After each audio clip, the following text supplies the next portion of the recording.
अभी हमारे साथ आशुतोष कुमार श्रीवास्तव उर्फ अनूप श्रीवास्तव जी जुड़ चुके हैं, जो भीखपुर पंचायत के वर्तमान पैक्स अध्यक्ष हैं। आइए मिलते हैं इनसे और जानते हैं एक पैक्स समिति के संचालन के बारे में और एक पैक्स अध्यक्ष के दायित्वों के बारे में कि किस तरह से वो अपने दायित्वों का निर्वहन करते हैं। तो स्वागत है आपका डेली लाइव न्यूज चैनल में सर।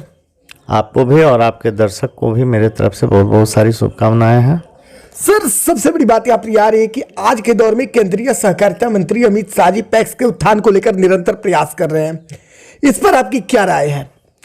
मैं विगत 2014 से मैं अध्यक्ष पद पे हूँ, मगर सहकारिता में बहुत बड़ी भूचाल आई है। जब से अमित शाह जी आए हैं तब से लगता है कि कोई मेरी मंत्री है, हम लोग की पूछ है, हम लोग की ओहदा वो मिलती है, सामान्य भावना से देखा जाता है।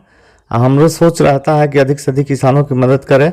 इसमें चाह के भी पहले हम लोग कुछ नहीं कर पाते थे किसानों के लिए, बस अब लगता है कि सपना साकार हो सकता है।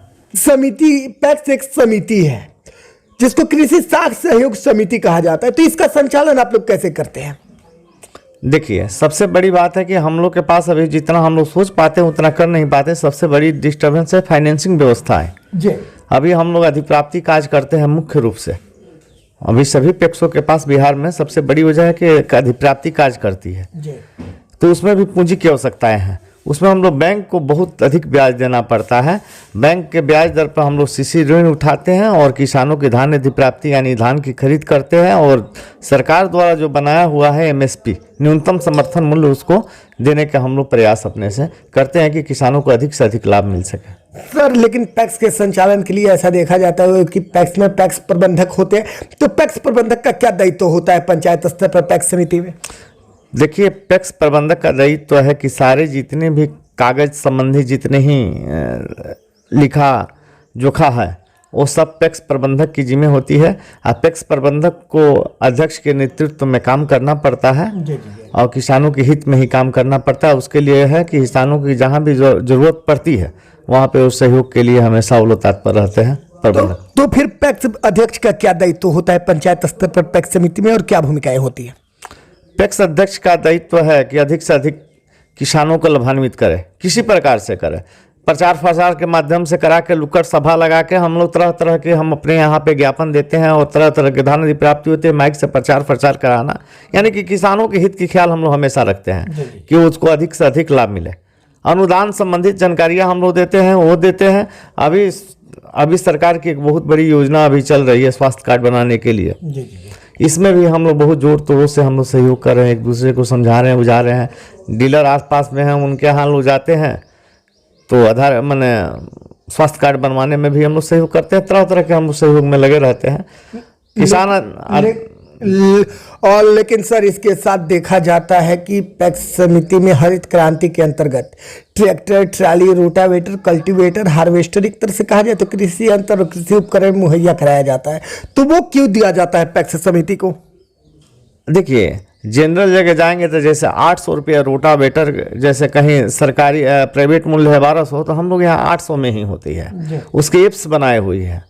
एप्स पर आप उसको क्या करेंगे कि आपको एप्स पे ज़रूरत है तो मुझे किसान लोग बुक पहले से करते हैं, मुझे 7 तारीख को इतनी खेतों की रोटी करना है, मुझे फलाने दिन ट्रैक्टर चाहिए। तो इसलिए किसानों को काफ़ी बचत होती है। किसान हम लोग से जुड़े हुए हैं, किसान का और सब काम भी करते हैं। उनसे जो फसल होता है उसको ओरिजिनल एमएसपी भी दिलवाने का काम करते हैं। सर, पैक्स समिति में धान अधिप्राप्ति और गेहूं अधिप्राप्ति भी की जाती है, तो वो किस प्रकार से आप लोग लेते हैं? देखिए, वो तो सरकारी मानक के अनुसार हम लोग लेते हैं। सरकारी एमएसपी हम लोग एक बीच की माध्यम है जो कि बीएसएफसी के लिए हम लोग बीच में काम करते हैं, और एक हम लोग क्या कहा जाएगा उसको, बीच के एक हम लोग माध्यम एजेंट के रूप में हम लोग काम करते हैं। कमीशन बेसिस पे काम हम लोग करते हैं और कुछ तो विशेष नहीं। बिल्कुल सर, लेकिन डेली लाइव न्यूज देखा जाता है कि पैक्स समिति में जो है पीडीएस और खाद बीज केंद्र का भी संचालन किया जाता है, तो क्या आपकी पंचायत में पीडीएस और खाद बीज का संचालन पैक्स समिति में होता है? नहीं, मेरे यहाँ नहीं है। मुझे आने के 2014 में आने के पहले खाद की लाइसेंस वो था जो निरस्त हो चुका था पिछले अध्यक्ष की लापरवाही से, और 2014 के बाद सरकार ने एक मानक कर दिया कि केमिस्ट्री ऑनर्स जो किए होंगे उन्हीं के नाम से बीज और खाद का लाइसेंस दिया जाएगा। तो ये बताइए कि प्रबंधक का सरकार कुछ मान दे नहीं रही है।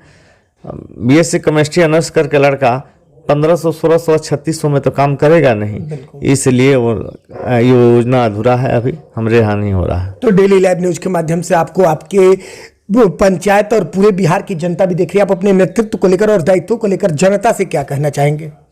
जनता से हम यही कहना चाहेंगे कि अभी बहुत उम्मीदें हैं, पैक्स को और स्वावलंबी और मजबूत लोग बनाने की यही करें, उससे जुड़े, अधिक से अधिक संख्या में जुड़े, सदस्य बने, जुड़े, शेयर उसकी खरीदे, ताकि हम लोग आपस में मजबूत बने। मजबूत बनेंगे तो अमित शाह के नेतृत्व में अभी बहुत कुछ हम लोग करने वाले हैं। अभी तो माइनर हुआ, अभी 5% हुआ है, 95 बाकी है, जो कि अगले 5 साल में अमित शाह जी रहे तो इस साकार हो सकता है। बिल्कुल। चलिए जी, डेली लाइव न्यूज चैनल से जुड़ने के लिए और अपना कीमती समय देने के लिए बहुत बहुत धन्यवाद आपका। जी जी, आपको भी, और हम चैनल के माध्यम से आपके जितने भी श्रोतागण हैं उनको भी मेरे तरफ से बहुत सारी शुभकामनाएं और धन्यवाद।